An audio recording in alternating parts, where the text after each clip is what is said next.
நீ பாருங்கோ கடைசியாக பார்த்த நாங்கள் ரெண்டு திணிவுகளுக்கு செய்மதிக்கும் புவிக்கும் இடையில செயற்படுகின்ற ஈர்ப்பு விசை தான் அதன் மைய நாட்ட விசையை கொடுக்குதுன்னு பார்த்த நாங்கள் சரியோ. கவனிங்க அந்த ஈர்ப்பு விசையை நாங்கள் G M M over R ஸ்கொயர்டுன்னு எழுதலாம். ஈர்ப்பு விசை ஜிஎம்எம் ஓவர் ஆர் ஸ்கொயர்ட். மைய நாட்ட விசைக்கு 3 விதமாக எழுதலாம். அதில் நான் இந்த இடத்துல மைய நாட்ட விசைக்கு எம்ஆர் ஒமேகா ஸ்கொயர்டுன்ற ஐடியாவை பயன்படுத்துகிறேன். ஈர்ப்பு விசை மைய நாட்ட விசையாக மாறுது. மைய நாட்ட விசைக்கு எம்ஆர் ஒமேகா ஸ்கொயர்டை பயன்படுத்தும் சரியோ. அப்படி சமப்படுத்தும் போது பாருங்க இதில் ஒரு எம், இந்த எம்ன்னு சொல்றது பார்த்தீங்கன்னா செய்மதின்ற திணிவு தான் சிம்பிள் எம். அந்த எம்மும் இந்த எம்மும் வெட்டுப்படும். வெட்டுப்பட்டா பிறகு இதை கீழே கொண்டு வந்தீங்கன்னா ஜிஎம் அந்த சிம்பிள் ஆர் எல்லாம் ஒரு இடத்துக்கு எடுப்போம். அப்போ கீழே இருக்கிற ஆர் ஸ்கொயர்டு அந்த ஆர் வந்து பெருக்கினா ஆர் கியூப் அண்டு வரும். அது சமன் ஒமேகா வர்க்கம். ஒமேகாவுக்கு பதிலாக 2π/t அண்டு போடலாம். ஒமேகா 2π/t அதனுடைய வர்க்கம். ஒமேகாவுக்கு பதிலாக 2π/t. டி என்றது இங்கே ஆவர்த்தன காலம். ஒரு வட்டம் அடிக்கிறதுக்கான நேரம் தான் டி சரியோ. இப்போ இதை நீங்கள் வர்க்கிச்சிங்கண்டா இது இப்படியே இருக்கட்டும். GM/R³ அப்படியே இருக்க அந்த வர்க்கம் ஒவ்வொன்றுக்கும் வரும். 2 வர்க்கிச்சமண்டா 4, பைய வர்க்கிச்சமண்டா பை வர்க்கம், கீழே இந்த வர்க்கம் டீக்கு வர டி வர்க்கம் வரும் சரியோ. பாருங்க இப்போ நல்லா யோசிச்சு பார்த்தீங்கண்டா புவியை சுற்றி பல செய்மதிகள் இயங்கி கொண்டிருக்கும். இப்போ இது மட்டும் இல்லை, இது ஒரு சேட்டலைட், அப்படி இன்னொரு சேட்டலைட் ஒரு பல ஆயிரம் சேட்டலைட்ஸ் இயங்குது சரிதான், 1 2 இல்லை. ஆனால் அந்த எல்லா சேட்டலைட்ஸுக்கும் நீங்கள் இதே மாதிரி எழுத போனீங்கண்டா அந்த செய்மதியின் திணிவு வெட்டுப்படும். செய்மதியின் திணிவு என்னென்னு தேவைப்படாது. இந்த நடுவில் இருக்கிற பூமியின் திணிவு இருக்குல்லோ அது எல்லா சேட்டலைட்டுக்கும் ஒரே மாதிரி தான் வரும். இப்போ இந்த சேட்டலைட்டுக்கு எழுத போய்க்கல நடுவில் இருக்கிற பூமி இதுதான், வேற ஒன்றுக்கு எழுதினாலும் நடுவில் இருக்கிற பூமி இதுதான். அப்போ எல்லாருக்கும் பாருங்க நடுவில் இருக்கிற புவி என்பது ஒன்றுதான். அப்போ புவியின் திணிவு என்பது மாறப்போறது இல்லை, எல்லா சேட்டலைட்ஸுக்கும் ஒன்றுதான். ஜியோரு மாறலி, 4 π² மாறலி, இது எல்லாமே மாறலியா இருக்கிறபடியா நாங்கள் இப்படி ஒரு முடிவுக்கு வரலாம். இந்த டி வர்க்கத்தை இங்கே மேலே கொண்டு வாங்கோ, அந்த டி வர்க்கம் இந்த ஆர் கணத்தை அங்கே கொண்டு போங்கோ. டி வர்க்கம் ஆர் கணத்துக்கு நேர்விகித சமனா இருக்குது. அப்படி என்று சொன்னா என்ன விளக்கம் என்று சொன்னா ஒரு செய்மதியின் ஒரு உபகோளின் ஒரு சுற்றலுக்கு எடுக்கிற நேரம், ஒரு வட்டம் அடிக்கிறதுக்கு அதை எடுக்க போற நேரம், அதாவது ஆவர்த்தன காலம், அது அந்த வட்ட மண்டலத்தின் ஆரையில மட்டும்தான் தங்கி இருக்கும். வட்ட மண்டலத்துல ஆரையில தங்கி இருக்கும். அப்படி என்று சொன்னா இப்ப சும்மா யோசிச்சு பாருங்க, நீங்க வந்து ஒரு சேட்டலைட்டை கொண்டு விட போறீங்கண்டா நீங்க முதல்ல தீர்மானிக்க வேணும் உங்களோட சேட்டலைட் எவ்வளவு நேரத்துல உங்களோட பூமியை சுத்தி வர வேணும், எவ்வளவு நேரத்துல புவியை சுற்றி வர வேணும் சரியா. இப்போ ஒரு உதாரணத்துக்கு உங்களோட சேட்டலைட் வந்து ஒரு 10 hours 10 மணித்தியாலத்துல பூமியை ஒரு தரம் சுற்றி வரணும் நீங்க எதிர்பார்த்தா ஒரு வட்டம் அடிக்கிறதுக்கு 10 மணித்தியாலம் 10 hours-க்குள்ள ஒரு வட்டம் அடிச்சிடணும் அப்படி நீங்க எதிர்பார்த்தீங்கன்னா இதுல வந்து டீக்கு 10 மணித்தியாலத்தை போட்டு அதுக்குரிய ஏரை எண்ணோண்டு வரும் சரியோ. ஸோ இதில் நீங்கள் பிரதிக்கிட்டீங்கன்னா டீக்கு 10 மணித்தியாலத்தை போட்டு பூமின்ற திணிவதில் போட்டு சுருக்கினீங்கன்னா ஒரு மண்டியில் ஏரை ஒன்று வரும். அந்த ஏரையில் கொண்டு விட்டா தான் என்ன செய்யும், நீங்கள் நினைச்ச மாதிரி 10 மணித்தியால வட்டம் அடிக்கும் சரியோ. இப்போ தச்சலையில் அதை விட குறைவா ஒரு 6 மணித்தியாலத்தில் வட்டம் அடிச்சிடணும், 6 hours-ல வட்டம் அடிக்கணுமெண்டா ஆவர்த்தன காலத்தை குறைக்க எதிர்பார்க்குறீங்க.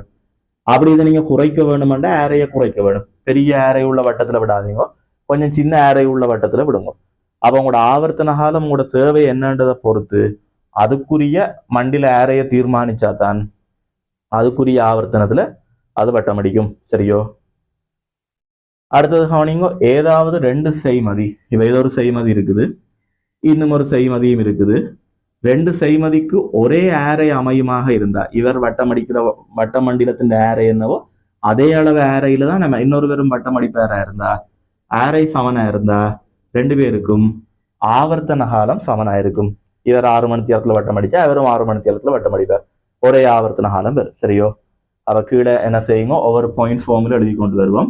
முதலாவது பாயிண்ட் ஃபார்ம்ல என்ன செய்யுங்க, இந்த 4 வரியை எழுதி கொள்ளுங்க. முதலாவது பாயிண்ட் ஃபார்ம்ல இந்த 4 வரிகள் எழுதி கொள்ளுங்க. ஓகே, எழுதியிருப்பீங்களா? அதை போஸ்ட் பண்ணி போய் எழுதுங்க.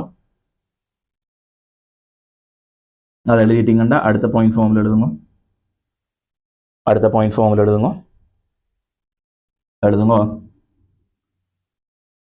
செய்மதி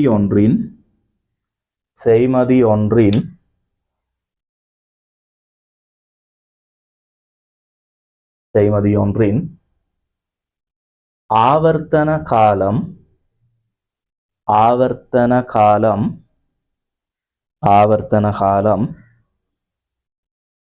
வட்ட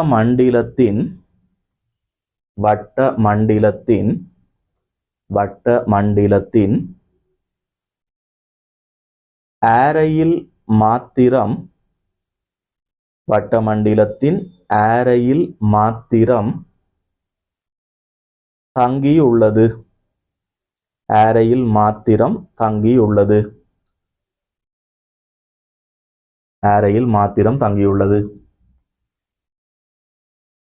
இப்ப நீங்க சில கேட்கலாம், இப்ப இதுல இருந்து என் ஆவர்த்தன காலம் பூமியின் திணிவில தங்கி இல்லையாண்டு தங்கி இருக்குத்தான். ஆனா இப்ப பூமியின் திணிவை மாத்தி ஆவர்த்தன காலத்தை மாத்துவாப்போம்னா உங்களுக்கு ஏறுமா? ஒரு பூமியின் திணிவை கொஞ்சம் கூட்டி மாத்துவாப்பம் செய்வீங்களா? இல்லாதானே. பூமியின் திணிவை மாத்த இல்லாதானே. அப்ப இதில் கிட்டத்தட்ட மாறாம தான் நிற்கும் தான் நம்பர்ஸ். நீங்க மாத்துறேன்னா உங்களுக்கு இதை மட்டும்தான் மாற்றக்கூடிய மாதிரி இருக்கும். அதனால தான் அதுல தங்கி உள்ளதுன்னு போடுறோம். அதுதானே. ஓகே, அடுத்த முடிவா எழுதுங்க. அடுத்த பாயிண்ட் ஃபார்ம்ல எழுதுங்க. சமனான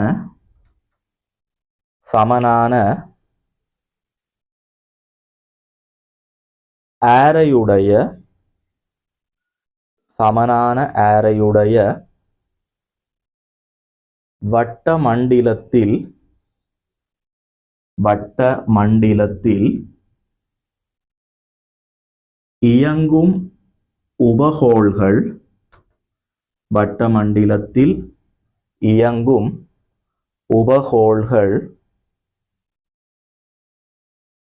சமனான ஆவர்த்தன காலத்தை கொண்டிருக்கும். உபகோள்கள் சமனான ஆவர்த்தன காலத்தை கொண்டிருக்கும். சரி, அடுத்த விடயம் பாருங்க. என்னண்டா, உங்களோட புவி இருக்குதல்லோ, பூமி பார்த்தீங்கன்னா தன்னைத்தானே சுத்தி கொண்டு இருக்குது. சரியோ? உங்களோட புவி நிலையாக இல்லை, பூமி தன்னைத்தானே சுற்றுது. சரியோ? இப்ப இப்படி யோசிச்சு பாருங்க. நான் சொல்ற மாதிரி உங்களுக்கு தெரியும், புவி இந்த பக்கமா சுத்துதண்டு வைப்போம். இப்படி பூமி இந்த பக்கமா இப்படி சுத்துறதா எடுங்கோ. நீங்க அப்படி தன்னைத்தானே புவி சுத்தி கொண்டு வரைக்குள்ள உங்களுக்கு தெரியும், புவி தன்னைத்தானே ஒரு தடவை சுத்தி வாரதுக்கு எடுக்கிற காலம் 24 மணித்தியாலம். அதான் நாங்க ஒரு நாள் என்று சொல்றோம். சரியோ? பூமி தன்னைத்தானே ஒரு வட்டம் சுத்துறதுக்கு எடுக்கிற காலம் 24 மணித்தியாலம், ஒரு நாள். சரியோ? இப்ப நாங்க ஒரு செய்மதியோண்ட மேல கொண்டு போய் விடுறோம். அந்த செய்மதியினுடைய ஆவர்த்தன காலமும் இதுவும் சுத்த போகுது. இதுண்ட ஆவர்த்தன காலம் ஒரு 24 மணித்தியாலம் என்று வைப்போம். புவியின் ஆவர்த்தன காலம், இந்த செய்மதியின் ஆவர்த்தன காலம் ஒரு 24 மணித்தியாலம் என்று வையும். சரியோ? அவ பூமி தன்னைத்தானே சுத்தி வாரதுக்கும் 24 மணித்தியாலம் எடுக்க போகுது. அந்த செய்மதிக்கும் 24 மணித்தியாலம் ஆவர்த்தன காலம் என்று வையுங்க. அப்ப என்ன நடக்குமெண்டா கவனிங்கோ. பூமி ஒரு வட்டம் சுத்தி வாரதுக்குள்ள செய்மதியும் என்ன செய்யுமெண்டா ஒரு வட்டம் சுத்தி வர போகுது. 24 ஹவர்ஸ்ல பூமி ஒரு வட்டம் அடிக்கும், செய்மதியும் ஒரு வட்டம் அடிக்கும். நீங்க இப்போதைக்கு இப்படி யோசிச்சு பாருங்க. பூமியில இருந்து நீங்க பூமியில எந்த இடத்துல நிக்கிறீங்கன்னு வைப்போமே, புவியில இந்த இடத்துல நீங்க நிக்கிறீங்க. உங்களுக்கு மேல அந்த செய்மதி இருக்குன்னு வைப்போம். உங்களால செய்மதியை பார்க்கக்கூடிய மாதிரி இருக்குன்னு கற்பனை செய்யுங்களேன். பொதுவா தெரியாது, நீங்க மேல பார்த்த ஒரு செய்மதி உங்களுக்கு தெரியாது. சரி, இப்ப கண்ணுக்கு தெரியுதுன்னு வையுங்களேன். சரி, இப்ப இங்க நான் பாக்குறேன், தெரியுது, ஒரு சேட்டலைட் தெரியுது. சரியா? இப்ப யோசிச்சு பாருங்க, அடுத்து வரக்கூடிய 24 மணித்தியாலத்துல நாங்க ஒரு வட்டம் சுத்தி கொண்டு வர போறோம். அதே 24 மணித்தியாலத்துல செய்மதியும் என்ன செய்ய போது ஒரு வட்டம் சுத்தி கொண்டு வரப்போகுது. சரியோ? அப்ப எப்படி நடக்கும்னு யோசிச்சு பாருங்க. அடுத்து வரக்கூடிய ஒரு 3-4 மணித்தியாலம் போக நாங்கள் இந்த இடத்துக்கு வந்தோம்டா செய்மதியும் இந்த இடத்துக்கு வந்திருக்கும். இன்னொரு 7-8 மணித்தியாலம் போக நாங்க புவியில இந்த இடத்துக்கு வந்தோம்டா செய்மதி எங்களுக்கு நேரா இந்த இடத்துல நிற்கும். அப்படியே எங்களோட சேர்ந்து சுத்தி கொண்டு வரந்தாத்தான் 24 மணித்தியாலத்துல நாங்கள் இங்க வர செய்மதியும் இங்க வரும். நல்லா யோசிச்சு பாருங்க. எங்கட ஆவர்த்தன காலம் 24 மணித்தியாலம், அதுண்ட ஆவர்த்தன காலம் 24 மணித்தியாலம்டா. நாங்க இங்க நின்று எங்கட தலைக்கு மேல இங்க நிக்குது. ஒரு 2-3 ஹவர்ஸுக்கு பிறகு இப்படி வரும். அப்படியே சுத்தி கொண்டு வந்து 24 ஹவர்ஸுக்கு பிறகு நாங்க இங்க வர செய்மதியும் அங்க வரும். இப்படியான செய்மதி எங்களுக்கு எப்படி ஒரு தோற்றப்பாட்டை கொடுக்குமெண்டா யோசிச்சு பாருங்க. உங்களோட கண்ணுக்கு தெரியுமெண்டா. இப்ப நீங்க இப்ப காலையில பாக்குறீங்க, செய்மதி கூட தலைக்கு நேரா தெரியுது. இதுவே நீங்க ஒரு 2-3 மணித்தியாலம் கழிச்சு திருப்பி வந்து பாருங்க, அப்போ உங்களோட தலைக்கு மேல தான் தெரியும். இரவு பார்த்தாலும் அது அங்கதான் நிற்கும். யோசிச்சு பாருங்க. அப்படியான ஒரு செய்மதி உங்களுக்கு எப்படி ஒரு தோற்றப்பாட்டை கொடுக்குமெண்டா, நீங்க எந்த நேரம் வந்து பார்த்தாலும் அதே இடத்துல நிக்கிற மாதிரி இருக்கும். காலையில பார்த்தாலும் அங்கதான் நிக்குது, இரவு பார்த்தாலும் அதெல்லாம் நிக்குது, அடுத்த நாள் பார்த்தாலும் அங்கதான் நிக்குது, ஒரு மாதம் கழிச்சு பார்த்தாலும் அதெல்லாம் நிக்குது. அப்ப உங்களோட கண்ணுக்கு பூமியில இருந்து பார்க்கிற உங்களுக்கு அது எப்படி தோன்றும்னு நினைக்கிறீங்க? எப்ப பார்த்தாலும் அந்த செய்மதி அதிலேயே தான் நிக்குது. அப்படின்னா உங்களோட கண்ணுக்கு எப்படி ஒரு தோற்றம் இருக்க வேண்டா, அந்த செய்மதி நிலையாக நிக்கிற மாதிரி ஒரு உணர்வு தான் வரும். ஏன்னா எல்லா நேரம் பார்த்தாலும் அதிலே தான் நிக்குதுன்னா அதிலே தான் நிக்குது. நிலையாக இருப்பது போல தோன்றும். ஆனா உண்மையில அது நிலையா நிக்குதோன்னு கேட்டா இல்லை. அது 24 மணித்தியால ஆவர்த்தன காலத்தோடு உங்களோட சேர்ந்து சுத்தி கொண்டிருக்குது. விளங்குதோ? இப்படி பூமியில இருந்து பார்க்கிற ஒருவருக்கு அசையாமல் ஒரே இடத்துல இருக்கிற மாதிரி ஒரு செய்மதி தெரிந்தால் அதை நாங்க சொல்றது புவி நிலையான செய்மதி என்று சொல்றோம். புவி நிலையான செய்மதி அல்லது புவி நிலையான உபகோள் என்று சொல்றோம். ஜியோ ஸ்டேஷனரி சேட்டலைட்ஸ் என்று சொல்றது. இந்த ஜியோ ஸ்டேஷனரி சேட்டலைட்ஸ் என்று சொல்றது என்னண்டா, பூமியிலிருந்து பார்க்கும் போது நிலையாக இருப்பதாக தெரியும் செய்மதிகள். பூமியிலிருந்து பார்க்க அது அசையாம நிக்கிற மாதிரி தெரியும். அதுக்கு காரணம் என்னன்னு கேட்டா, அதுண்ட ஆவர்த்தன காலம் 24 மணித்தியாலம். அவ இனி எக்ஸாம்பிள் எங்கேயாவது உங்களுக்கு இந்த சொல்ல நீங்க கேள்விப்பட்டா, புவி நிலையான உபகோள் அல்லது புவி நிலையான செய்மதி என்று சொன்னா டக்குன்னு விளங்கி கொள்ளுங்க. அதன் ஆவர்த்தன காலம் 24 மணித்தியாலம்ன்றதை அவர் சொல்ல வாரார். அதுதான் அதன் விளக்கம். சரியோ? அத கீழே அடுத்த பாயிண்ட் ஃபார்ம்ல எழுதுங்க, அடுத்த முடிவா எழுதுங்க.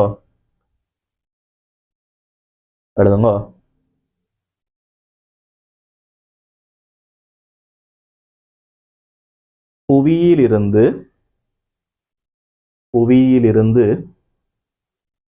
பார்க்கும்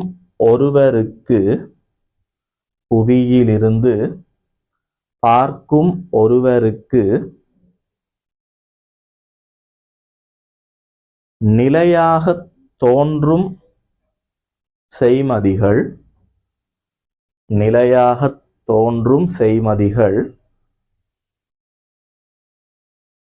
புவி நிலையான செய்மதிகள்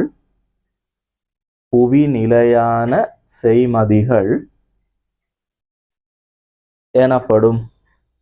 புவி நிலையான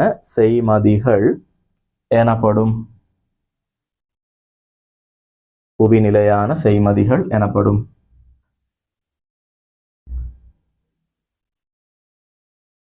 அதிலே தொடர்ந்து எழுதுங்க. இவற்றின் ஆவர்த்தன காலம்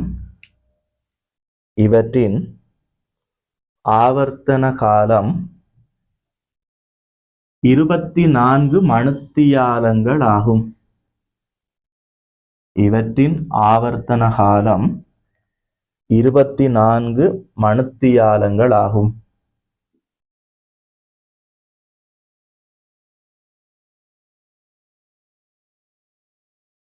சரி, பாருங்க. இப்ப 24 மணித்தியால ஆவர்த்தன காலம் உடைய செய்மதி எல்லாமே புவி நிலையான செய்மதியோன்னு கேட்டா அப்படி இல்லை. கொஞ்சம் யோசிச்சு பாருங்க. இப்ப நான் சொல்றேன், பூமியில இருந்து பார்க்க நிலையா தெரிகிற செய்மதி புவி நிலையான செய்மதி. அதுக்கு ஆவர்த்தன காலம் 24 மணித்தியாலம் இருக்குமென்று சொல்றேன். சரி, ஆனா அந்த வேற சில கண்டிஷன்ஸும் பார்க்க வேணுமா? புவி நிலையான செய்மதியா இருக்கிறதுக்கு, ஜியோ ஸ்டேஷனரி சேட்டலைட்டா இருக்கிறதுக்கு வேற சில நிபந்தனைகளையும் நீங்க ஆராய வேணும். என்னண்டா, இப்ப நான் சிம்பிளா கேட்கிறேன். இப்ப நீங்க வந்து பூமியில நிக்கிறீங்க, சரியோ? செய்மதி மேல நிக்குது. உங்களுக்கும் 24 மணித்தியால ஆவர்த்தன காலம், அதுக்கும் 24 மணித்தியால ஆவர்த்தன காலம். ஆனா நீங்க வந்து இந்த பக்கமா சுத்துறீங்க, செய்மதி இந்த பக்கமா சுத்துதுன்னு வைப்போம். யோசிச்சு பாருங்க. நீங்க 24 மணித்தியாலத்துல ஒரு வட்டம் அடிச்சு கொண்டு இப்படி வர போறீங்க, ஆனா அது இந்த பக்கமா வட்டம் அடிக்குது. இது இப்ப உங்களுக்கு நிலையா நிக்கிற மாதிரி தெரியுமா? இல்ல. என்ன ஏன்னா நீங்க எந்த பக்கம் ஆசைவீங்களோ அது அந்த பக்கம் ஆசையும் உடனே ஒரு கொஞ்ச நேரத்திலேயே உங்களோட பார்வை புறத்தை விட்டு அது விலகிடும். நீங்க எங்கேயால வேற செய்மதி இங்கால போயிடும், கண்ணுக்கு தெரியாம போயிடும். அப்ப அப்படியான செய்மதி எல்லாம் புவி நிலையான செய்மதி இல்லை, விளங்குதா? அப்ப புவி நிலையான செய்மதி என்றது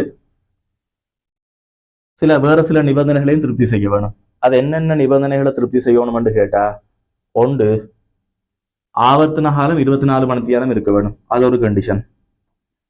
இரண்டாவது கண்டிஷன், பூமி சுழலுகின்ற திசையிலேயே செய்மதியும் சுழல வேணும், அது இரண்டாவது நிபந்தனை. மூன்றாவது நிபந்தனை கவனிங்கோ, இந்த புவியில இந்த மேல வடதுருவம் இருக்கும், ஒரு முப்பரிமாண படம் 3Dல படம் வரைகிறேன். புவியில மேல வடதுருவம், கீழே தென் துருவம். இதுல பூமிக்கு நடுவால போற இப்படி ஒரு கோடு இருக்கு, அதான் புவியின் மத்திய கோடு, சரியோ? இப்ப புவியின் மத்திய கோடு இருக்குல்லோ, மேல வடதுருவம் கீழே தென் துருவம், இது மத்திய கோடு. கவனிங்க, புவி என்ன செய்யுதுண்டா கிட்டத்தட்ட இப்படித்தான் சுழலுது புவி, இந்த பக்கமா தான் புவி சுழலுது. இப்ப இந்த மத்திய கோட்டினுடைய தளம் ஒன்று இருக்குல்லோ, இப்ப இந்த மத்திய கோடு இருக்குல்ல, ஒரு வட்டமாக்குறதுங்கள மத்திய கோடு, அந்த வட்டம் இருக்கின்ற ஒரு தளம் இருக்குல்லோ, அந்த தளத்துல சுத்தவும் வேணுமா? அதாவது உங்களோட சேட்டலைட் அந்த மத்திய கோட்டினுடைய தளத்துல வட்டம் அடிக்கிறதாகவும் இருக்கும். இந்த சேட்டலைட் சுத்துற இந்த வட்ட பாதையும் மத்திய கோடும் ஒரே தளத்தில் அமைய வேணும். அப்படி அமைஞ்சாதான் அது உங்களுக்கு என்னவா இருக்கும், புவி நிலையான உபகோளா இருக்குமா?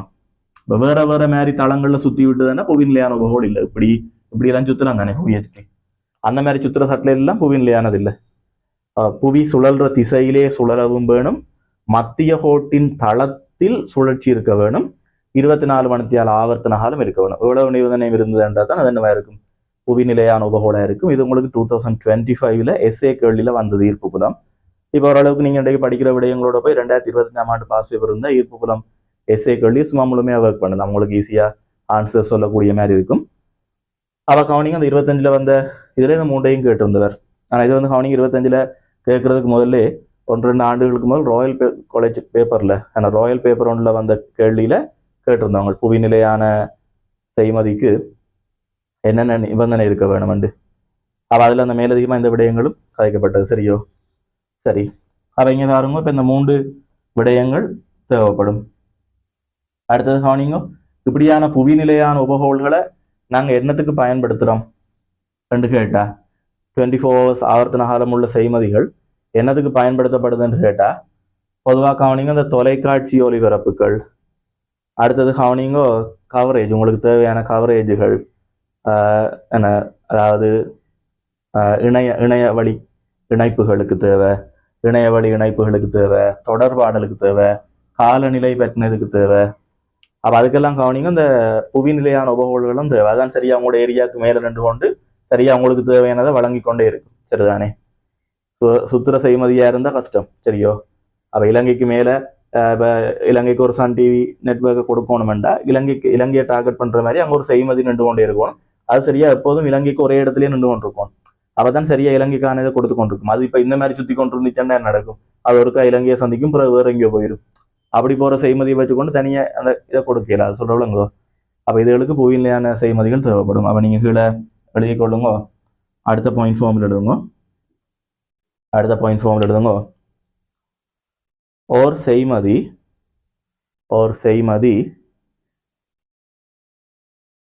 புவி நிலையான செய்மதியாக அமைவதற்கு, ஓர் செய்மதி புவி நிலையான செய்மதியாக அமைவதற்கு, புவி நிலையான செய்மதியாக அமைவதற்கு, அடுத்த வரியில் எழுதுங்க ஒன்று, அடுத்த வரியில் எழுதுங்க ஒன்று, ஆவர்த்தன காலம் 24 மணித்தியாலங்களாக, ஆவர்த்தன காலம் 24 மணித்தியாலங்களாக இருத்தல் வேண்டும்.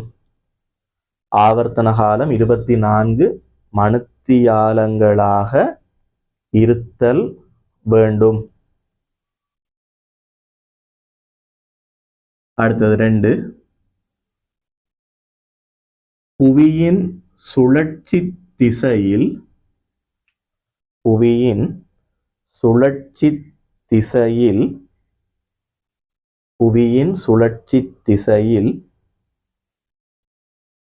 செய்மதி சுழல வேண்டும். புவியின் சுழற்சி திசையில் செய்மதி சுழல வேண்டும்.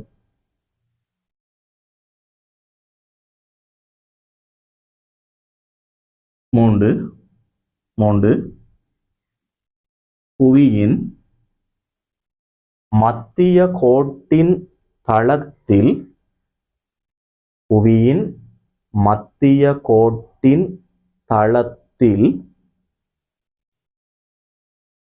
செய்மதியின் சுழற்சி அமைதல் வேண்டும். மத்திய கோட்டின் தளத்தில் செய்மதியின் சுழற்சி அமைதல் வேண்டும். செய்மதியின் சுழற்சி அமைதல் வேண்டும்.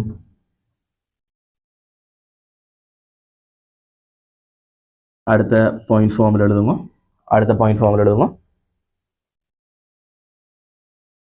பொதுவாக புவி நிலையான செய்மதிகள்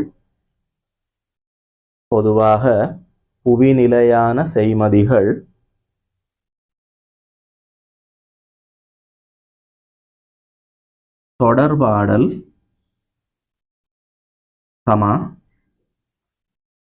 இணைய வழி இணைப்பு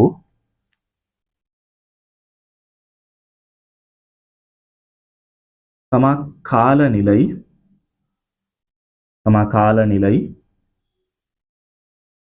தொலைக்காட்சி ஒளிபரப்பு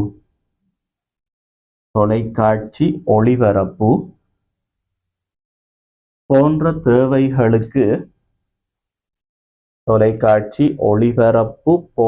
தேவைகளுக்கு பயன்படுத்தப்படுகின்றன.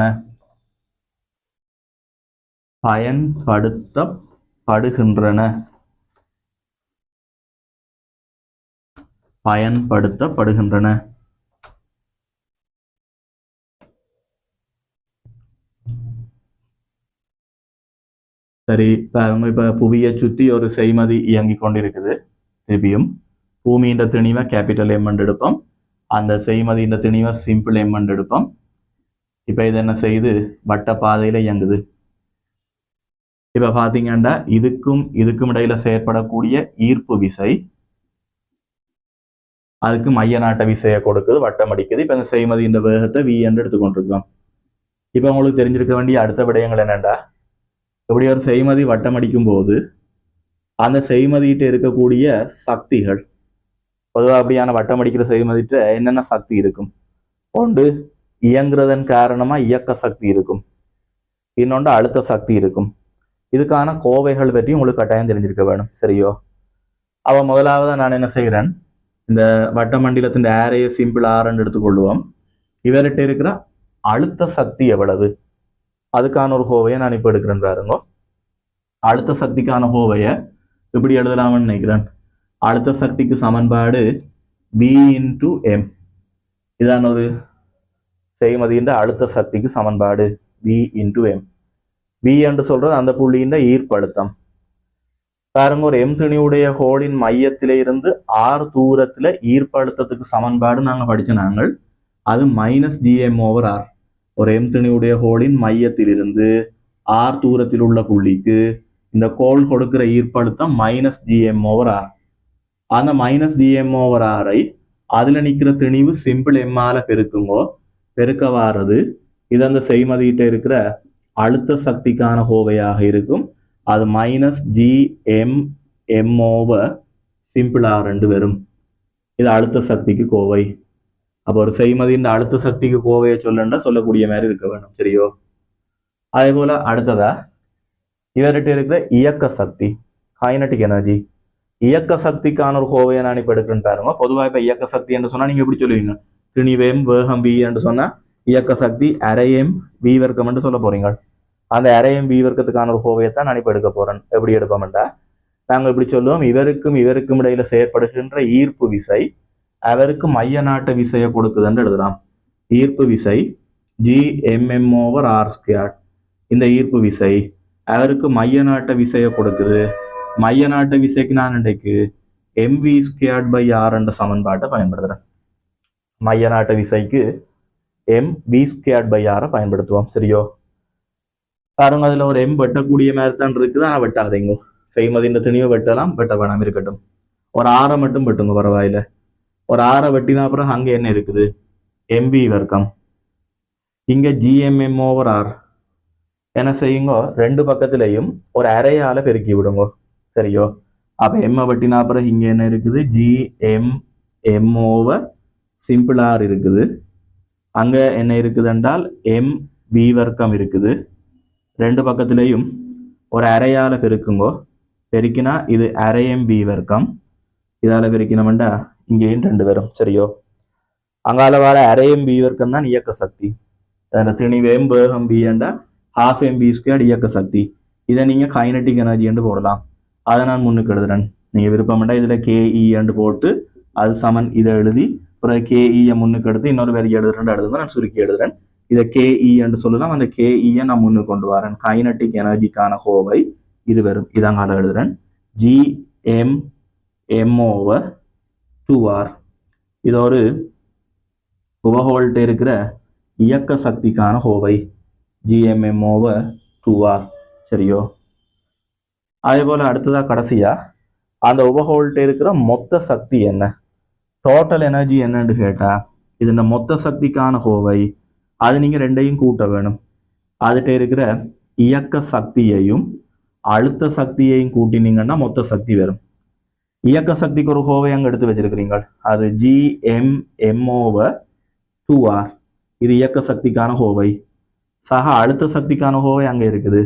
-Gmm/r. இது ரெண்டுல இருந்தும் நீங்க Gmm/r பொதுவா வெளியில் எடுக்கலாம். அப்படி எடுத்தீங்கன்னா இதுல +12 அதுல -1 இருக்குது. -1ஐயும் +12ஐயும் கூட்டினீங்கன்னா -12 வரும். ஸோ உங்களோட விட இதை சுருக்க -Gmm/2r வரும். இது அதுண்ட டோட்டல் எனர்ஜிக்கான விட. மொத்த சக்திக்கு விடை -Gmm/2r. இந்த கோவைகள் உங்களுக்கு கட்டாயம் தெரிஞ்சிருக்க வேணும். சரியோ? அப்ப அடுத்தடுத்த பாயிண்ட் ஃபார்ம்ல எழுதி கொள்வோம். எழுதுங்க. அடுத்த பாயிண்ட் ஃபார்ம்ல எழுதுங்க. உபகோள் கொண்டுள்ள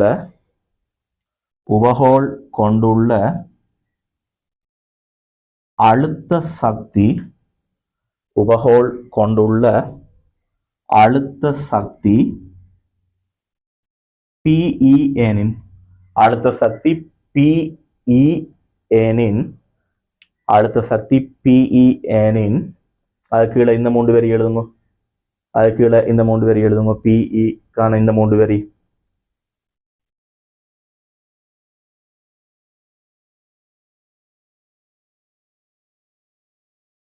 அதே போல அடுத்த முடிவா எழுதுங்க. அடுத்த பாயிண்ட் ஃபார்ம்ல உபகோள் கொண்டுள்ள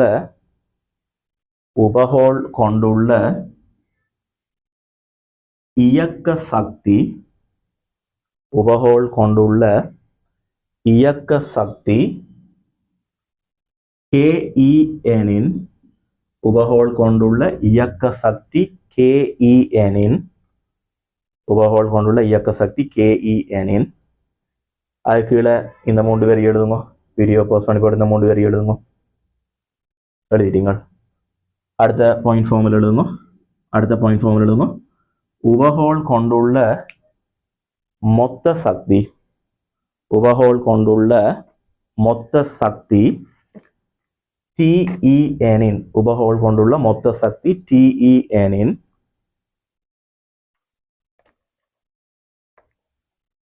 அது கீழே இந்த 3 வரி எழுதுங்க. ரைட். அதை எழுதிட்டீங்க. எடுங்கோ. டியூட் எடுங்க. இருக்கா டியூட் எடுங்கோ. அதில் பாருங்கோ 32வது கேள்வியை பாருங்கோ. டியூட் எடுங்கோ. 32வது கேள்வியை பாருங்க என்ன சொல்றார். எம் திணிவுடைய உபகோள் ஆர் ஆரையுடைய வட்டப்பாதையில் புவியை சுற்றுகின்றது. புவியின் திணிவு எம்எனின் உபகோளின் மொத்த சக்தி விளங்குதோ. மொத்த சக்தி என்ற இதுதான் கேட்கிறார். டோட்டல் எனர்ஜிக்கான கோவையை கேட்கிறார். அதுக்கு விட -GMM/2R. அது உங்களுக்கு செகண்ட் ஆன்சர். இதில் ஆரைய கேபிட்டல் ஆர்ன்னு சொன்னபடியா இந்த சிம்பிள் ஆருக்கு பதிலாக கேபிட்டல் ஆர்ன்னு சொல்லியிருக்கேன். பரவாயில்ல, ஓகே. செகண்ட் ஆன்சருக்கு வரலாம். -GMM/2R. சரியோ? 32க்கு 2வது விட பாருங்க. 40வது கேள்வியை பாருங்களேன். 40வது கேள்வியை பாருங்க.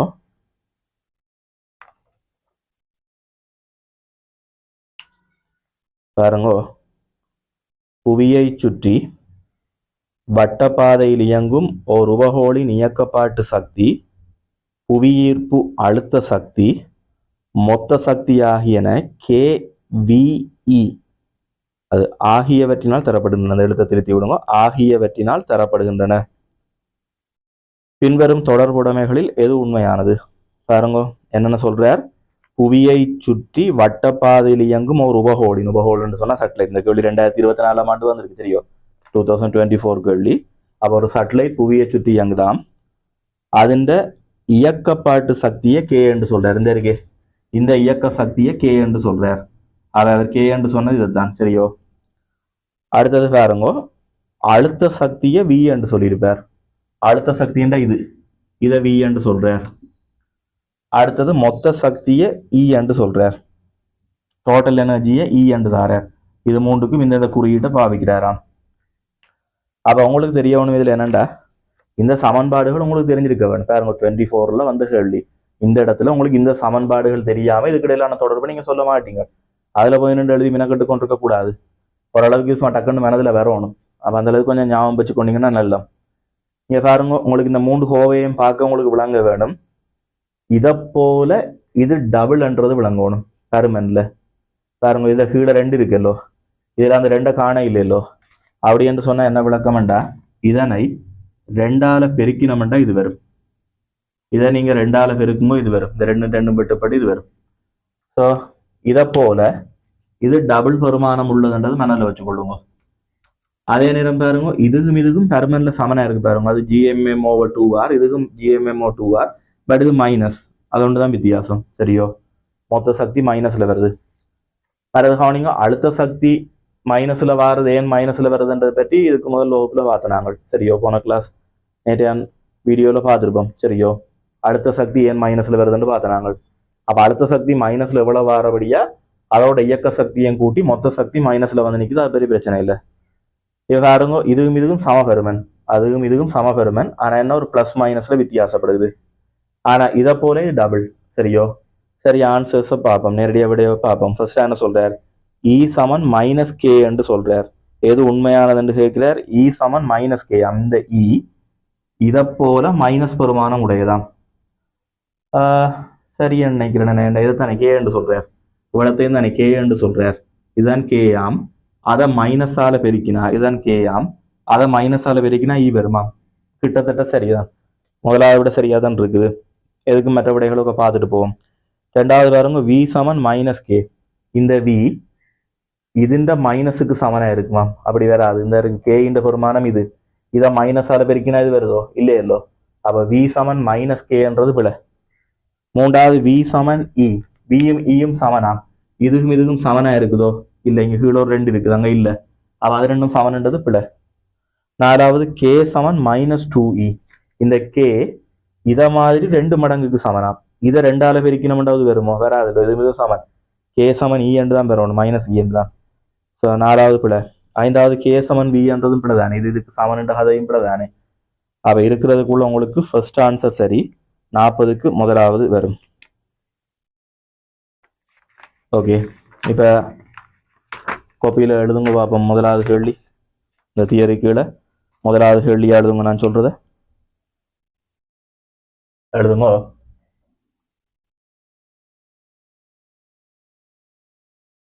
சூரியனிற்கும் முதலாவது கேள்வியா எழுதுங்க. சூரியனிற்கும் புவிக்கும் இடையிலான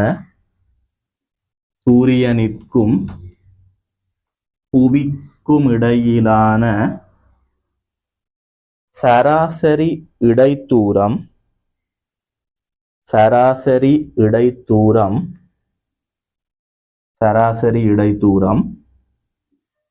1.5 தர 10 மீட்டர் எனின் சராசரி இடைத்தூரம் 1.5 தர 10 மீட்டர் எனின் சூரியனின் திணிவை காண்க.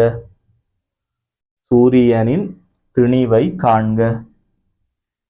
சூரியனின் திணிவை காண்க.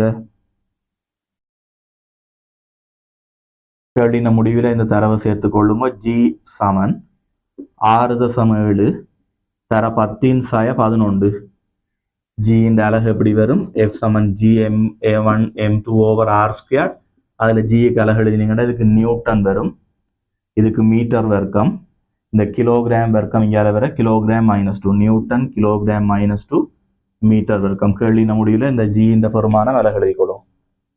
6.7 தர 10 நியூட்டன் கிலோகிராம் -2 மீட்டர் வர்க்கம். சரி,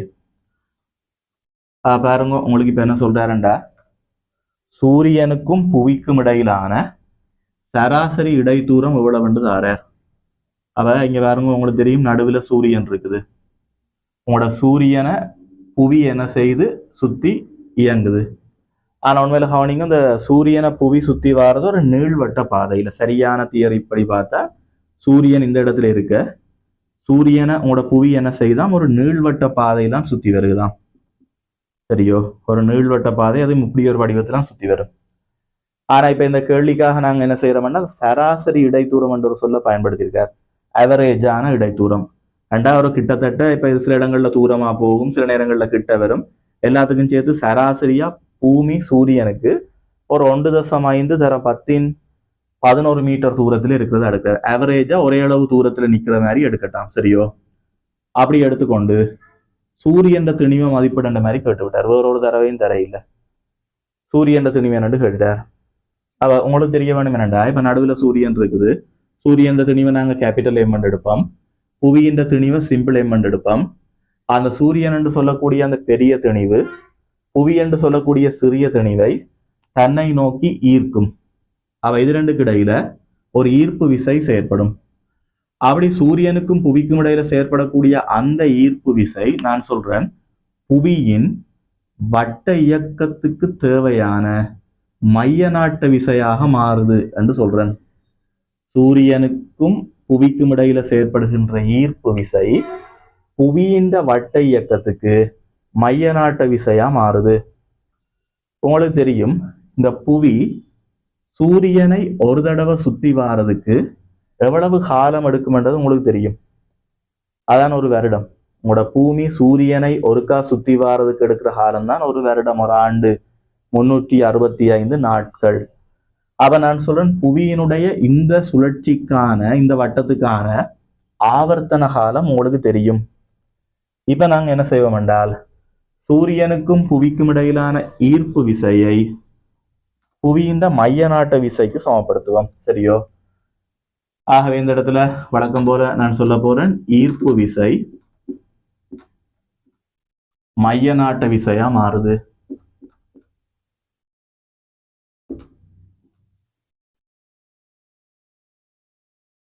சரி, ஈர்ப்பு விசைக்கு பதிலாக நாங்க போடலாம் Gm/m/r². புவிக்கும் சூரியனுக்கும் இடையிலான ஈர்ப்பு விசை Gm/m/r². அது மைய நாட்ட விசை. புவிக்கு மைய நாட்ட விசைக்கு mr⍵² பயன்படுத்துங்க. mr⍵². அப்ப அதுல பாத்தீங்கன்னா சிம்பிள் எம்ன்றதுதான் இப்ப புவியின் திணிவு. அப்ப அந்த சிம்பிள் எம் வெட்டுப்படும், புவியின் திணிவு வெட்டுப்படும். வெட்டுப்பட்டா பிறகு Gm இந்த r² அந்த ஆருக்கு அனுப்பி விடுங்கோ, பெருக்கப்பட்ட r³ வரும். இந்த r² ஆர பெருக்க r³. ஒமேகாவுக்கு பதிலாக நீங்க 2π/t என்று போடலாம். ஒமேகாவுக்கு 2π/t என்று போடுங்க, அதன் வர்க்கம். இதுல உங்களுக்கு கேபிட்டல் எம் எவ்வளவு வேண்டதான் கேள்வி. அதான் சூரியன் திணிவு, அதான் கேள்வி. ஜியின் பெறுமதி தாரார். ஜியின் பெறுமதி 6.7 தர 10⁻11. சூரியன் திணிவு கேபிட்டல் எம் தெரியாது. சிம்பிள் ஆர்ன்றது ஆரை, அது 1.5 தர 10^11 அதன் கணம் 1.5 தர 10^11 கணம் இது ஆரை தர 2 வர்க்கிச்சா 4 பைய வர்க்கிச்சா பை வர்க்கம் கீழே டி வர்க்கம் வரும் 4 பை வர்க்கத்தின் கீழ் டி வர்க்கம் சரியோ எல்லாத்துக்கும் பிரதிட்டு கொண்டு வந்துட்டோம் ஜிக்கு போட்டுட்டோம் ஆறுக்கு பிரதிட்டம் தந்திருக்கிற டி என்றது ஆவர்த்தன காலம் நான் உங்களுக்கு சொல்றேன் இது சுத்தி கொண்டு வர்றதுக்கு ஒரு வட்டம் அடிக்கிறதுக்கு எடுக்கிற காலம் 24 மணித்தியாலம் சாரி 365 நாட்கள் 365 நாட்களை இப்ப நீங்க என்ன செய்யுங்க செகண்டுக்கு மாத்தி போட வேணும் பாருங்க நான் 365 நாட்களை செகண்டுக்கு மாத்துறேன் 365 நாட்கள் ஒவ்வொரு நாட்களிலும் 24 மணித்தியாலங்கள் இருக்கும் ஒவ்வொரு மணித்தியாலத்திலையும் 3600 செகண்ட்கள் இருக்கும் வழங்குவோம் 365 நாள் ஒவ்வொரு நாள்லையும் 24 மணித்தியாலம் ஒவ்வொரு மணித்தியாலத்திலையும் 3600 செகண்ட் இவ்வளவுதான் டி அதனுடைய வர்க்கம் இந்த வர்க்கம் டீக்கு வர்றபடியா இதுண்ட வர்க்கம் வரும் சரியோ அதனுடைய வர்க்கம் ஸோ இதை நாங்கள் சுருக்கி விட்டோம்னா உங்களுக்கு வாரதுதான் சூரியன்ற திணிவா இருக்கும் அதை நாங்கள் சுருக்கலாம் எனக்கு தேவையில்லை இதை சுருக்க வாரது சூரியன்ற திணிவு இத்தனை கிலோகிராம் விட வரும் சரியோ வீடியோ நீ பாட்டி போட்டு எழுதும் போது ஓகே எழுதியிருப்பீங்க எழுதுங்க ரெண்டாவது கேள்வி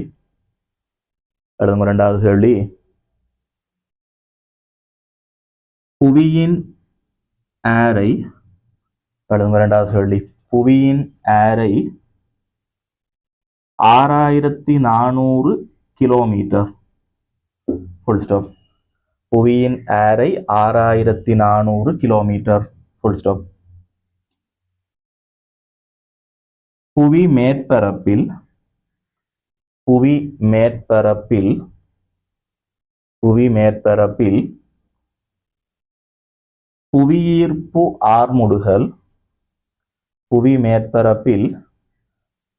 புவியீர்ப்பு ஆர்முடுகள் 10 ms-2 full stop புவியீர்ப்பு ஆர்முடுகள் 10 ms-2 full stop எழுதுங்க புவி மேற்பரப்பில் இருந்து புவி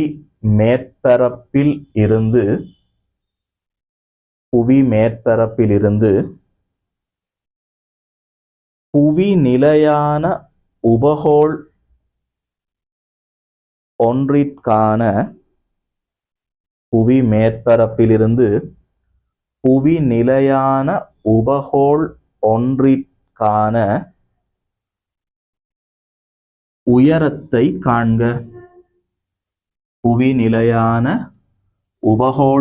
ஒன்றிற்கான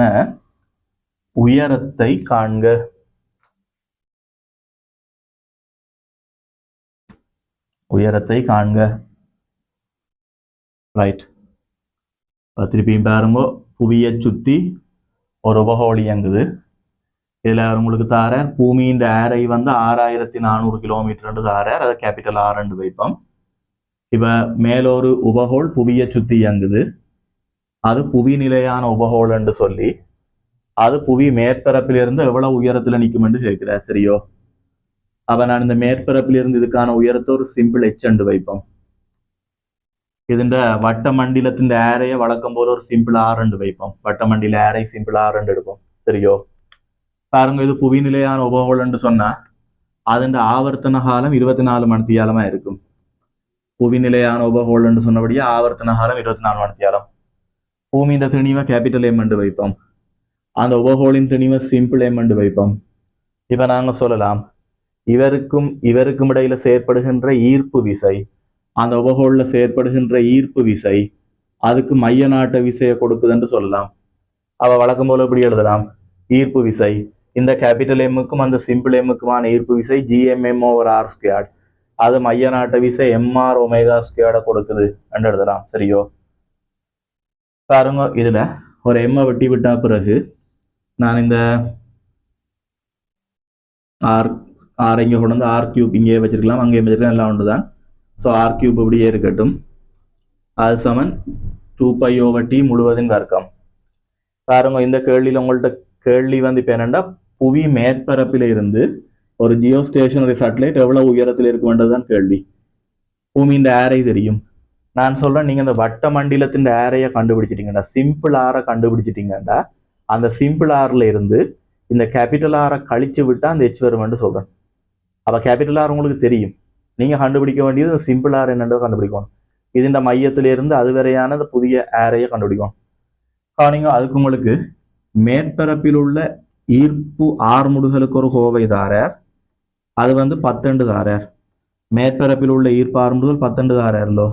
மேற்பரப்பில் ஜிக்கு சமன்பாடு எங்களுக்கு தெரியும், GM over capital R square. இதான் மேற்பரப்பில் ஜிக்கு சமன்பாடு. அப்போ அதுலேருந்து நீங்கள் என்ன செய்யுங்க, ஜிஎம் எழுவாய் மாற்றுங்கோ. அதுலேருந்து ஜிஎம் எழுவாய் மாற்றினீங்கட்டா இதால் இங்கே பெருக்க ஜி இன்டூ ஆர் ஸ்கொயர்டு வரும். இதால் இங்கே பெருக்குங்கோ simple G into R square. அப்போ நீங்கள் இப்போ என்ன செய்யலாமன்னு ஜிஎம் வர வேண்டிய இடத்துல இதை கொண்டு போய் பிரதிடுங்கோ. ஜிஎம்முக்கு பதிலாக சிம்பிள் ஜி இன்டூ ஆர் ஸ்கொயர்டை போடுவோம். அதன் கீழ் ஆர் கணம், அது சிம்பிள் ஆர் கணம், அது சமன் 2 வர்க்கிச்சா 4, பைய வர்க்கிச்சா பை வர்க்கம், கீழே டி வர்க்கம் வரும். சரியோ? அப்போ இதுல இருந்து எங்களுக்கு இப்போ என்ன தேவைன்னா சிம்பிள் ஆர் தான் தேவை. அப்போ சிம்பிள் ஆரை எழுவாய் மாற்றுவோம். சிம்பிள் ஆரை இங்கே கொண்டு வந்தீங்கண்டா, அல்லது இப்படியே பிரதிட்டு விடுறேன். சிம்பிள் ஆர் எழுவாய் மாற்றி போட்டும் பிரதலாம். ஆர் கணத்தை இங்கே கொண்டு வந்து இதை இது பண்ணி போட்டு பிரதியிட்டும் விட வரும். இடம் இல்லை தானே, இப்படியே வச்சு பிரதிடுறேன். இந்த ஜிக்கு பெறுமதி எவ்வளோ வேண்டா 10. ஜிக்கு பெறுமதி 10. கேபிட்டல் ஆறுன்றது இந்த பூமியின் ஏரை, அது 6400 கிலோமீட்டர். 6400 கிலோமீட்டரை மீட்டரா மாற்ற இன்னொரு 10 பெருக்க வேணும். இது கேபிட்டல் ஆர், அதனுடைய வர்க்கம் ஜி ஆர் வர்க்கம், அதன் கீழ் ஆர் கணம். அந்த சிம்பிள் ஆர் எவ்வளவுன்றதுதான் தெரியாது, அதுதான் கேள்வி. அது சமன் 4 பைக்கு 3.14 போடலாம். 3.14 வர்க்கம் கீழே டி ஆவர்த்தன காலம். இங்க இயங்குறது புவி நிலையான உபகோள் இல்லோ. புவி நிலையான உபகோள் என்று சொன்னா அதுக்கு ஆவர்த்தன காலம் 24 மணித்தியாலமா இருக்கும். சரியோ? ஆகவே இந்த இடத்துல ஆவர்த்தன காலத்துக்கு 24 மணித்தியாலம். மணித்தியாலத்தை செகண்டுக்கு மாத்த 3600 பெருக்கிறோம், அதன் வர்க்கம் இப்படி வரும். அப்ப அதுல இருந்து நாங்க சுருக்கணும்டா ஆறுக்கு விட வரும். ஒரே ஒரு சரியா கணியம், மிச்சமெல்லாம் தாரார். ஸோ இதுல நீங்க சுருக்கினீங்கன்னா ஆறுக்கு விட வரும். இது சரியா வழக்கமா ஒரு 42,200 கிலோமீட்டர் ஆறுது. அந்த மண்டியில் ஏரை 42,200 கிலோமீட்டர். சரியா சொன்னா இப்படி வரும் 4.22 இன்டூ 10⁻7 மீட்டர் அளவுக்கு வரும். 4.22 தர 10⁻7 மீட்டர் வரும். சரியோ? முதல்ல வளத்தையும் எழுதுங்க பார்ப்போம். வீடியோ ஸ்டாப் பண்ணி எழுதுங்க. 4 கிலோமீட்டர் எழுதுங்க, ஸ்டாப் பண்ணி போட்டு. சரி, எழுதிட்டீங்களோ? இப்போ அதுக்கு அடுத்த வரிக்கு நான் பாரன் அந்த சிம்பிளாக ஹண்டமல்லோ. அப்போ அதுக்கு அடுத்த வரி இங்கே எழுதுறேன், அல்லது மேலே எழுதுறேன். இந்த சிம்பிளார் அடுத்த வரியில எப்படி எழுதலாம்? சிம்பிளார் ஒரு இந்த 10 சைபரில் 3 சைபரை எடுத்து கேயா மாற்றுங்கோ, கிலோவா மாற்றுங்கோ. மிச்சம் 4 சைபரை எதிர்ட்ட கொடுத்தீங்கன்னா இது உங்களுக்கு 42,200 கிலோமீட்டர் வரும். இதுதான் வழக்கமான ஒரு புவி நிலையான உபகோளின் மண்டில ஏரை. ஜியோ ஸ்டேஷனரி சேட்டலைட்ஸ் என்றா நீங்க இந்த அளவு ஏரையில விட வேணும். சரியோ? வழக்கமா இதுதான்.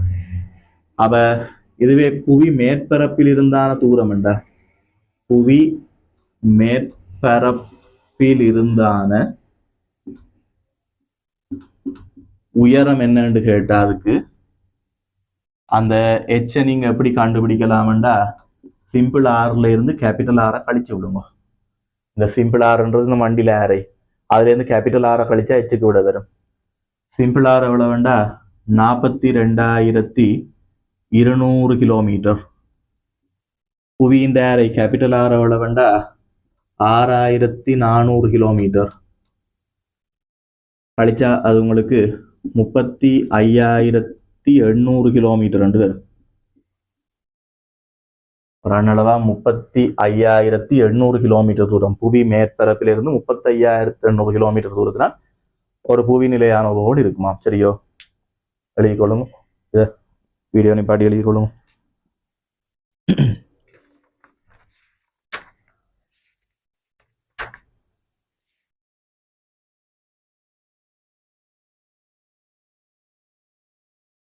இதில் எம்சிக்யூ டியூட்டில் 24வது கேள்வி எடுங்க.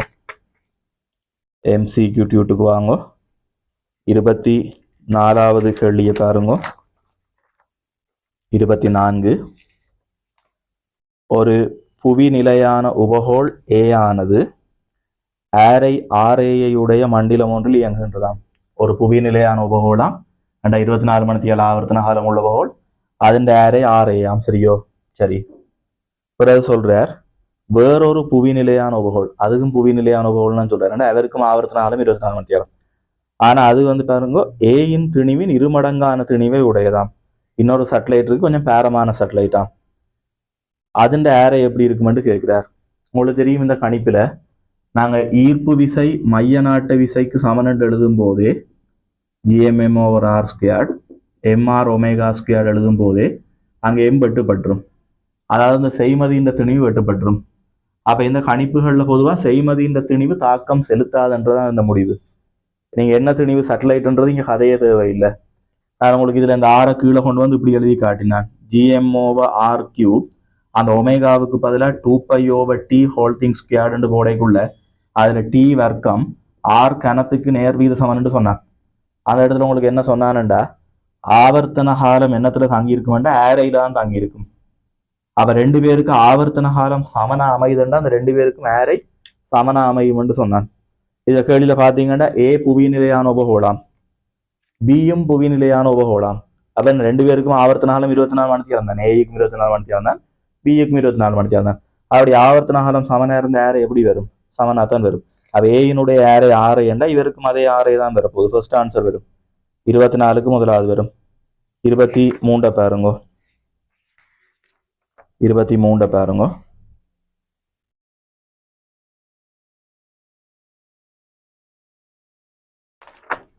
பாருங்க அதுல ஒரு எம்ஏ எம்பி திணிவுகளை உடைய ஏபி என்ற உபகோள்களாம். 23வது கேள்வியை பார்த்தீங்கன்னா ஒரு உபகோளின் திணிவு எம்ஏ, அடுத்தது எம்பி. அது பாருங்க ஒன்று ஆர் ஆரையுடைய வட்ட மண்டலத்துல புவியை சுத்தி அங்குதான் பிஏ கதியோட. அப்ப நான் வேணும்னா அந்த எம்ஏ திணிவுடைய உபகோளுக்கு நேரடியாக எழுதுறோம்லாங்க. பாருங்க ஜி பூமியின் திணிவு கேபிட்டல் எம், மற்றவருடைய திணிவு MA, இடைத்தூரம் சிம்பிளா ஏ என்ற உபகோள் ஆர் ஆரையில வட்டம் அடிக்குதாம். இந்த ஈர்ப்பு விசை அதுக்கு மைய நாட்ட விசையா மாறுது. மைய நாட்ட விசை mv²/r இப்படி எழுதலாம். சரியோ? ஏ என்ற உபகோளுக்கு ஆரை ஆர் என்றது ஆர். அப்ப ஏ என்ற உபகோளுக்கு ஈர்ப்பு விசை மைய நாட்ட விசை என்று இருக்கு. அதே மாதிரி இன்னொரு சமன்பாட்டை பிக்கு எழுதுறேன். பிக்கு எழுதினோம்னா பிக்கும் நடுவில் இருக்கிற பூமி அதே பூமி தானே. அவ ஜிஎம் பின்ற திணிவு எம்பி என்று வரும். கீழே ஆர் അതിൻ്റെ ஆரை 2r என்று தார. பியினுடைய ஆரை 2r ஆம். அவ 2rன் வர்க்கம் gmm/2r². ஈர்ப்பு விசை மைய நாட்ட விசையா மாறுது. பின்ற திணிவு எம்பி, അതിൻ്റെ வேகம் vb, mv²/r. അതിൻ്റെ வட்டத்தின் ஆரை 2r. அவற்றை ஈர்ப்பு விசை அவருக்கு மைய நாட்ட விசை, இவற்றை ஈர்ப்பு விசை இவர்களுக்கு மைய நாட்ட விசையா மாறுது. இப்ப என்ன செய்யுங்க, ஒன்றை இரண்டாலும் பிரிச்சு விடுங்க. உங்களோட கேள்வி VA இன் கீழ் VB தான் கேள்வி. இதை ஏதால பிரிக்குங்க. பிரிக்கும் போது இந்த G வெட்டுப்படும், M வெட்டுப்படும், இந்த MA வெட்டுப்படும், இந்த MB இந்த MBயை வெட்டும். இதுல ஒரு 2R இந்த ஒரு 2R வெட்டும், இதுல ஒரு R இந்த ஒரு R வெட்டும், மிச்சமா உள்ள இந்த ஒரு R இந்த 2R வெட்ட இங்க ஒரு 2 மிச்சம். அந்த 2 மேல வர 2 அண்டு வருவீங்கால. அங்க என்ன வருமெண்டா VA வர்க்கத்தின் கீழ் VB வர்க்கம் அண்டு வரும். அந்த 2ல இருந்து வர்க்கத்தை எடுத்து இங்கால அனுப்பி விட்டீங்கண்டா VA²/VB² வர்க்கத்தை இங்கால அனுப்பி விட்டா வர்க்க மூலம் அண்டு வரும். √2 அண்டு வரும். Third answer. 23க்கு 2வது விட. இந்த கடைசி கேள்வியை பாருங்க. 43வது கேள்வி பாருங்க. 2023ல கேட்டிருக்கார். 2023 கேள்வி 43வது இருக்கு பாருங்க. புவி சூரியனை பற்றி ஆரை உடைய மண்டலத்தில் கதி V1 உடன் சுற்றுகின்றது. அப்ப பூமிக்கு இப்படி எழுதுமா? சூரியன் திணிவை கேபிட்டல் M எடுப்போம், பூமியின் திணிவை ஒரு சிம்பிள் M எடுப்போம். அப்ப G சூரியன் திணிவு, பூமியின் திணிவு, இடைத்தூரம் gmm/r வர்க்கம். அது புவிக்கு மைய நாட்ட விசை mv²/r. பூமியின் எல்லாத்தையும் மண் எடுத்திருக்கோம். பூமியின் திணிவு ஆரை வேகம் எல்லாம் 1 1 1.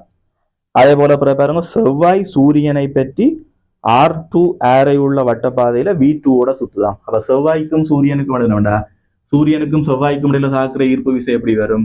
GMM/R வர்க்கம். சூரியன் திணிவு அதே M தான், செவ்வாயின் திணிவு M2 எடுப்போம். ஆரை R2 வர்க்கம்.